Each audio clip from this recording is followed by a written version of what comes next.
mungkin kemarin atau 3 hari yang lalu lah, itu hampir merata. Hampir merata. Merata hujan dari pagi, dari malam malahan. Dari malam hingga pagi, hingga siang, hingga sore gerimis. Oh iya, betul. Nah itu betul. memang ada, kalau kami menyebutnya bibit siklon. Ketika itu ada perakiraan cuaca gitu ya. Iya. Itu sebenarnya kemungkinan benernya itu berapa persen? Kenapa Megatrust itu baru bergaung sekarang? Itu sebutan yang baru atau dari dulu udah ada sih?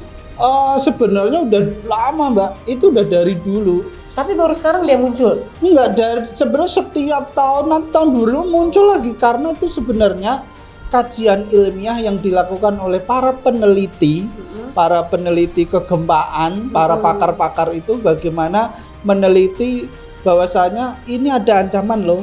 Ya setiap ini ya kita koreksi, evaluasi.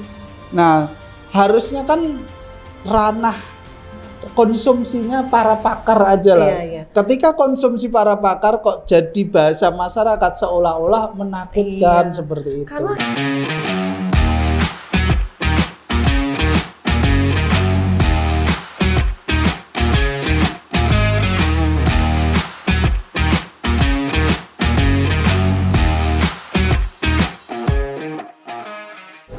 Assalamualaikum warahmatullahi wabarakatuh. Tadi pun pemirsa, di tahun 2025 ini adalah podcast perdana dari Rilis ID dalam Rilis Corner. Dan tema apa yang akan kami ambil ini adalah sesuatu yang sangat menarik menurut saya. Makanya kita sengaja undang narasumbernya datang langsung ke Rilis ID untuk membicarakan tentang ini. Tentang apa?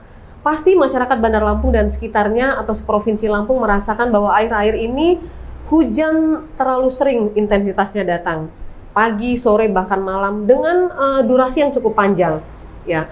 Dan ini bahkan berita-berita pun berseliweran bahwa cuaca ekstrim ini akan berlangsung sampai di bulan Februari. Nah, untuk lebih jelas kita mau ngobrol langsung nih dengan ahlinya. Beliau adalah Koordinator Bidang Data dan Informasi BMKG Meteorologi Lampung, yaitu Mas Rudi Haryanto. Assalamualaikum Mas. Waalaikumsalam. Terima kasih sudah hadir Mas Rudi. Senang loh bisa datang lagi. Kita kemarin ngobrol 2 tahunan yang lalu. 3 tahun yang lalu lah. Tentang kemarau panjang. Sekarang tentang hujan yang cukup panjang. Mas Rudi, apakah benar bahwa cuaca ekstrim ini akan berlangsung sampai bulan Februari? Ya, benar Mbak. Jadi sekarang di wilayah Provinsi Lampung ini masih memasuki musim penghujan. Jadi musim penghujan periode tahun 2024 tahun 2025. Oke. Kebetulan di bulan prediksi kita sih di Januari, Februari ini kita memasuki yang namanya puncak musim penghujan. Dari Januari Februari. Ya, ini Januari udah Februari. Ya, Januari ini sudah puncak musim penghujan. Dan puncaknya lama, sampai Februari. Nah, jadi karena luasnya wilayah Provinsi Lampung, itu prediksi kami membagi menjadi tiga tahap sih Mbak. 3 tahap puncak musim penghujan. Yang pertama di bulan November kemarin. Oke, sebenarnya sudah lewat, tapi masih potensi hujannya masih ada seperti di pesisir barat, Lampung Barat, terus sebagian Waikanan itu sudah awal-awal. Kalau Januari ini cenderung di Lampung bagian, mulai dari Lampung bagian utara, Mesuji, Tulang Bawang Barat, terus sampai Lampung Tengah, Bandar Lampung, Lampung Timur, terus Bandar Lampung. Ini sudah memasuki puncak musim penghujan. Jadi namanya hampir merata nih di wilayah Provinsi Lampung ya? Iya, hampir merata. Nanti di Februari ada puncak lagi, Mbak. Jadi puncaknya memang secara alur, alur topografi wilayah Provinsi Lampung ini saking luasnya. Nanti di bulan Februari kita prediksi Lampung Selatan. Lampung Selatan, Pringsewu, Pesawaran, itu sebagian Tanggamus, sebagian Lampung Timur, sebagian Bandar Lampung juga masih memasuki puncak musim penghujan. Jadi kalau bicara cuaca ekstrim waspadanya dari Januari hingga Februari, cukup lama. Iya. Terus ini Mas, itu sebenarnya kalau ini kan lagi, ini Bandar Lampung kebetulan pada saat kita podcast ini lagi cuacanya lagi bagus nih. Tapi kemarin seharian hujan ya, hujan itu bikin kaget kadang-kadang ya. Iya, betul. Dari yang kecil-kecil aja tiba-tiba langsung deras. Nah, itu kondisi seperti itu apakah sama nih di wilayah di Provinsi Lampung ini? Iya, kalau kondisi hujan mungkin kemarin atau 3 hari yang lalu lah, itu hampir merata. Hampir merata. Merata hujan dari dari malam malahan. Dari malam hingga pagi, hingga siang, hingga sore gerimis. Oh iya, betul. Nah, betul. Memang ada kalau kami menyebutnya bibit siklon. Jadi bibit siklon itu putaran angin atau dinamika atmosfer yang mana itu membawa atau menarik awan-awan berpotensi hujan yang masuk ke wilayah, termasuk wilayah Indonesia, termasuk wilayah Provinsi Lampung. Akhirnya awan-awan mengumpul di wilayah daratan Provinsi Lampung, itulah yang menyebabkan kemarin berpotensi hujan. Dan ini prediksi untuk sampai bulan Februari ini apakah berlaku di seluruh Indonesia atau wilayah tertentu aja? Sebenarnya kalau bicara Indonesia, musimnya itu sama. Lampung aja luas, apalagi Indonesia. Iya, Lampung aja awal musim penghujan itu aja berbeda. Awal musim kemaraunya beda, akhirnya juga berbeda. Jadi kalau bicara sampai bulan Februari ini sebenarnya kalau di Indonesia hampir merata. Tetapi kalau di wilayah provinsi kita prediksinya sampai Februari itu puncaknya. Habis itu kan ada nanti masa pancaroba yang memang masa pancaroba itu juga banyak terjadi cuaca ekstrim juga. Jadi kan kita nih perkiraan bulan Ramadan itu di awal Maret ya, Maret. Ketika itu apakah ini udah mulai reda atau di masa pancaroba itu kira-kira? Iya, jadi nanti itu kita prediksi di bulan Maret itu musim penghujan masih ada, namanya puncak, nanti dia akan, tetapi curah hujannya berkurang. Oh ya. Nanti di bulan akhir Maret atau awal biasanya bulan April itu masa peralihan, masa pancaroba, masa peralihan dari musim penghujan ke musim kemarau. Jadi kita prediksi di bulan Ramadan nanti masih musimnya masih penghujan. Tapi tidak jumlah curah hujannya sudah mulai berkurang. Terus gini Mas Rudi, masyarakat ini kan apapun kondisinya, ya kemarau, ya hujan, mereka tetap harus beraktivitas kan? Betul. Bekerja, yang sekolah ya tetap harus sekolah, ngantar. Nah artinya ketika itu ada perakiraan cuaca gitu ya, itu sebenarnya kemungkinan benernya itu berapa persen? Ya. Kami dalam setiap bulannya selalu melakukan verifikasi perakiraan cuaca kita. Jadi verifikasi perakiraan cuaca kita itu sudah di atas 80%. Jadi bahasanya 80% itu pengertiannya bagaimana? Jadi tingkat akurasinya di atas 85%, berarti dengan tingkat kebenarannya itu sudah membuat 10 itu sudah 8 benar. Udah nyaris sudah benar mendekati. Ya? Kalau standar internasional itu 60. 60, kita 80. Sudah 80. Kita 80. Artinya udah banyakan benernya nih daripada tidaknya gitu. Dan itu artinya masyarakat boleh mempercayai itu dong. Oh ini mereka boleh lihat ini perakiraan cuaca besok mau keluar kota misalnya. Lihat dulu gitu. Itu boleh mempercayai itu kan? Gitu. Boleh. Jadi dengan aplikasi yang terkini, kami sudah membuat perakiraan sampai titik kecamatan. Maksudnya titik kecamatan tuh, kalau dulu kan kita membuat perakiraan kabupaten. Sekarang tuh sudah sampai tingkat kecamatan. Bisa diakses di lampung.bmkg.go.id ataupun di info BMKG. Oh gitu. Jadi bisa diakses di situ pemirsa ya. Sekarang dengan kondisi sekarang ini sepertinya memang masyarakat harus pintar-pintar ini mengaturnya, kapan harus pergi, kapan harus di rumah aja, begitu kan. Jadi kesimpulannya adalah cuaca ekstrim musim penghujan ini akan berlangsung di bulan Februari perkiraannya. Bahkan di bulan Februari itu akan puncak lagi. Nah, puncak lagi itu akan lebih ekstrim dari sekarang atau gimana kira-kira? Bahasanya bukan puncak lagi. Bukan puncak lagi. Jadi seiring sekarang bulan Januari kan Mesuji, Tulang Bawang, Lampung Tengah, Metro, Bandar Lampung. sebagian Lampung Timur, kayak gitu. Oke. Lah nanti di bulan Februari itu Lampung Selatan. Oh, yang belum kebagian Yang belum. tadi. Oh, Nah, gitu. pergeserannya seperti itu. Baik. Jadi tinggal masyarakat yang berdomisili di situ nih yang Iya, berjaga-jaga. betul. Baiklah. Nah, terus gini Mas, ketika dalam cuaca ekstrim ini, hal-hal apa sih yang mesti dilakukan antisipasi bagi masyarakat? Apakah kemungkinan terjadi kalau dia akan hujan deras gitu kan? Kalau perkiraan itu kan nggak ditulis ya, Iya. hujannya akan deras di Iya. jam sekian gitu nggak? Betul. Itu gimana memprediksinya itu kalau masyarakat secara awam?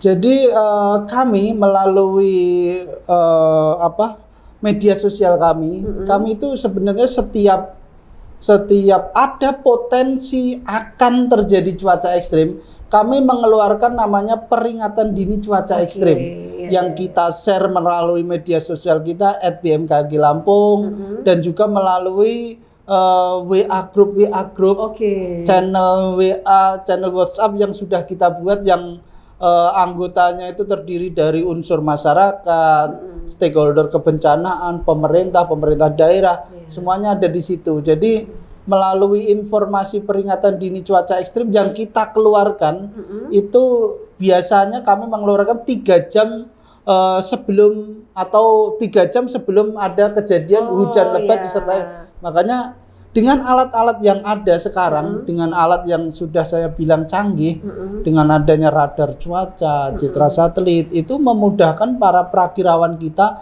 dalam memprediksi atau membuat perakiraan peringatan dini cuaca ekstrim itu. Oke, baiklah. Jadi masyarakat memang harus selalu diedukasi ya Mas ya? Betul. Mereka harus ngapain, apa yang harus dipersiapkan, antisipasi dan lain-lain. Apa namanya? Mitigasi ya? Mitigasi dini. Baiklah. Kita tinggalkan dulu soal cuaca ekstrim hujan. Ya. Nah, ini kita mau menyinggung sedikit tentang megatrust. Karena kita belum sempat obrol-obrol tentang megatrust. Mungkin bisa dijelaskan dulu megatrust itu apa, kemungkinan terjadinya kayak apa, tanda-tandanya seperti apa gitu kira-kira Mas. Iya. Jadi megatrust itu namanya mega. Jadi gempa besar. Gempa besar yang syaratnya terjadinya megatrust itu kan gempa besar yang terjadi di kalau yang berpengaruh terhadap Jawa dan Lampung, ini kan megatrust yang di sesar Sunda atau Selat Sunda.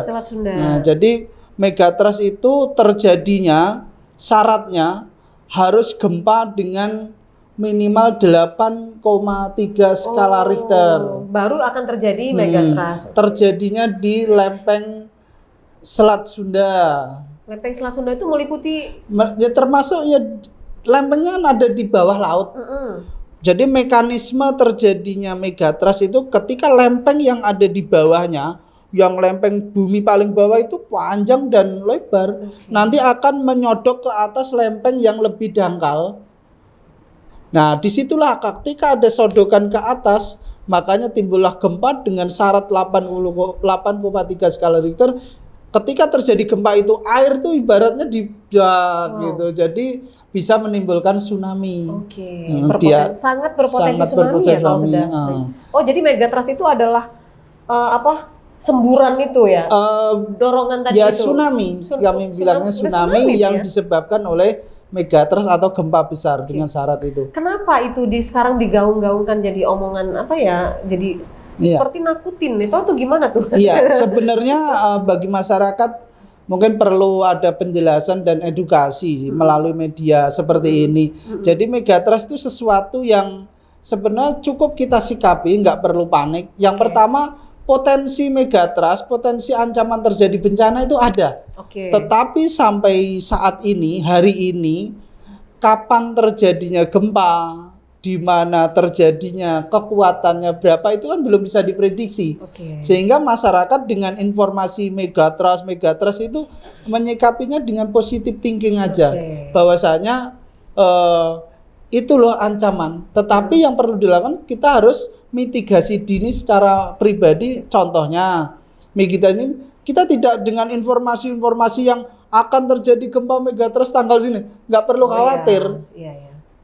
Nggak perlu khawatir, nggak perlu panik, apalagi yang tinggal di pesisir-pesisir itu ya biasa aja, kecuali mendapat info resmi dari pemerintah melalui BMKG ataupun melalui instansi yang lain yang ditunjuk oleh pemerintah. Terus yang keduanya mitigasi secara struktural, maksudnya pemerintah daerah juga menyiapkan seperti jalur evakuasi, mungkin tempat-tempat evakuasi. Terus yang ketiganya ya dengan adanya potensi ancaman ya, potensi ancaman bencana seperti itu, mungkin pembangunan struktur bangunannya juga perlu diperhatikan. Bagaimana bisa konstruksinya tahan gempa. Sekarang kan di PUPR itu bangunannya sudah standar gempa itu sudah ada. Nah terus gini Mas, kenapa Megatrust itu baru bergaung sekarang? Itu sebutan yang baru atau dari dulu udah ada sih? Sebenarnya udah lama Mbak, itu udah dari dulu. Tapi baru sekarang dia muncul? Enggak, sebenarnya setiap tahun, nanti tahun 2000 muncul lagi. Karena itu sebenarnya kajian ilmiah yang dilakukan oleh para peneliti kegempaan, para pakar-pakar itu bagaimana meneliti bahwasanya ini ada ancaman loh. Ya setiap ini ya kita koreksi, evaluasi. Nah, harusnya kan ranah konsumsinya para pakar aja lah. Ketika konsumsi para pakar kok jadi bahasa masyarakat seolah-olah menakutkan seperti itu. Karena istilah Megatrust itu yang menakutkan. Iya, betul. Sebenarnya mungkin banyak masyarakat yang nggak tahu apa itu Megatrust, bisa terjadinya karena apa. Artinya salah satu yang menjadi harus kita tahu bahwa Megatrust bisa terjadi jika gempa itu 8,3 skala Richter di laut. Di laut, bukan di darat ya. Bukan di darat. Jadi gitu. Jadi kan masyarakat itu banyak mendapat informasi yang belum tentu semuanya benar. Ya. Betul. Bahkan lebih merajai itu yang hoaxnya, lebih menakutkan, lebih mengena bagi masyarakat. Jadi saran dari Mas Rudi apa nih buat masyarakat? Jadi dengan perkembangan teknologi informasi mau nggak mau yang namanya hoax, yang namanya info benar itu banyak sekali. Kadang yang hoax benar tadi banyak diselipin dengan kejadian di mana. Ditulis ini terjadi di Lampung Timur, ternyata terjadi di Eropa. Seperti itu. Nah, untuk agar lebih meyakinkan masyarakat, info tentang kegempaan, info tentang cuaca ekstrim itu di kanal-kanal resmi BMKG, info BMKG ataupun bmkg.or.id ataupun di media resmi BMKG. Kementerian Kominfo juga sering menyebarkan itu kan ya? Kalau ada info-info seperti itu. Baiklah. Jadi mudah-mudahan masyarakat bisa udah lebih kenal nih dengan Megatrust itu dan lain-lain. Jadi jangan jadi momok yang menakutkan sampai takut mau kemana-mana, apalagi sampai nyeberangin laut sampai khawatir dan gitu-gitu. Memang tambah lagi dengan cuaca memang lagi musim hujan gini. Padahal itu nggak ada hubungannya ya Mas? Iya, nggak ada hubungannya antara kegempaan dengan cuaca ekstrim. Nggak ada hubungannya. Jadi kegempaan dengan cuaca ekstrim nggak ada. Yang jelas cuaca ekstrim, hujan dengan potensi yang cukup tinggi ini akan berlangsung sampai di bulan Februari. Ini bakal begini terus ya Mas ya? Kondisinya kita perakirakan untuk sepekan ke depan ini potensi curah hujan tinggi masih ada. Oke, sampai 1 pekan ke depan. Artinya masyarakat harus mengantisipasi nih, beli aja tuh karena ada yang murah ya, jas hujannya itu ya kalau mau ngantar sekolah.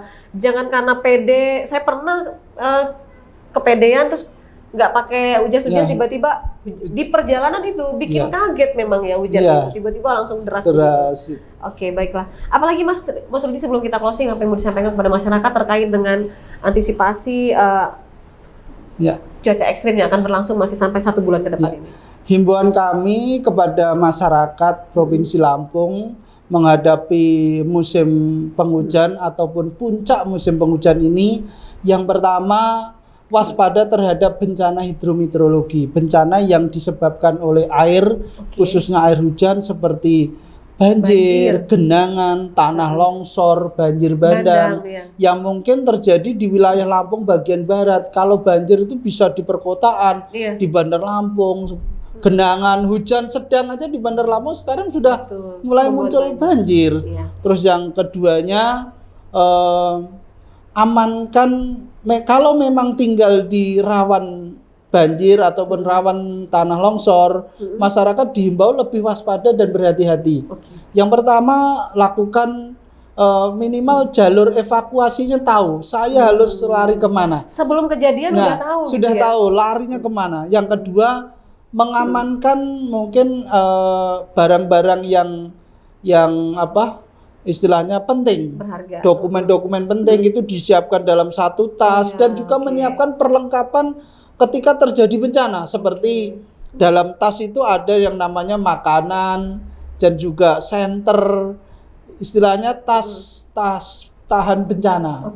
Nah, terus yang selanjutnya selalu ikuti info BMKG agar masyarakat bisa lebih tahu bahwasanya perkembangan cuaca ekstrim yang berdampak itu apa, sehingga dengan info dari BMKG masyarakat ataupun pemerintah bisa membuat kebijakan mitigasi dini yang bisa dilakukan. Yang tidak kalah penting sebenarnya di musim penghujan, banjir genangan kan biasanya kesumbat. Lakukan mitigasi dini, awali dengan pembersihan selokan-selokan di sekitar rumah. Kalau pemerintah daerah ya normalisasi sungai atau menyiapkan tenaga yang di bawah-bawah jembatan itu yang kemungkinan ada sampah-sampah yang menumpuk. Lah itu bisa menyebabkan banjir juga. Tapi mungkin yang agak kita sorotin itu buat yang suka main di kali itu ya, di sungai. Kalau lagi hujan mungkin nggak usah gitu kali ya. Kita nggak tahu nggak bisa memprediksi banjir bandang dari atas kan gitu. Itu mengerikan sekali soalnya kan. Kalau bermain di sungai kondisi hujan itu mau sungai kecil mau sungai besar itu sangat berbahaya. Namanya debit air itu dari ujung, dari hulu ke hilir kan kita nggak tahu. Ya pemirsa nih, Pak Rudi ini tidak menakut-nakuti. Kita juga tidak berharap terjadi bencana ya. Tapi artinya bisa diantisipasi sejak sekarang. Tadi seperti surat-surat berharga, sama tadi yang mau disiapkan apa untuk jika harus mengungsi. Tapi kita tidak berharap itu terjadi. Tapi apapun bisa terjadi kan sebetulnya. Terima kasih banyak ya Mas Rudi. Sama-sama, untuk obrolan kita hari ini tentang cuaca ekstrim yang akan berlangsung sampai di bulan Februari. Mudah-mudahan nanti pas di bulan puasa itu udah aman lah ya. Udah nggak seperti ini. Mau cari-cari buka puasa dan lain-lain jadi repot kalau hujan deras di mana-mana. Terima kasih Mas Rudi, sehat selalu. Sama-sama, amin. Mudah-mudahan besok-besok bisa ngobrol lagi. Amin, siap. Pemirsa, demikianlah obrolan saya bersama Bapak Rudi Haryanto dari BMKG tentang cuaca ekstrim, dan kita juga kenal apa itu megatrust. Semoga ini menambah wawasan pemirsa, ya bisa mengedukasi juga dan bermanfaat. Terima kasih, saya Novi Balga mewakili kerabat kerja yang bertugas undur diri. Sampai jumpa dan wassalamualaikum warahmatullahi wabarakatuh. Waalaikumsalam. Terima kasih Mas. Sama-sama Mbak.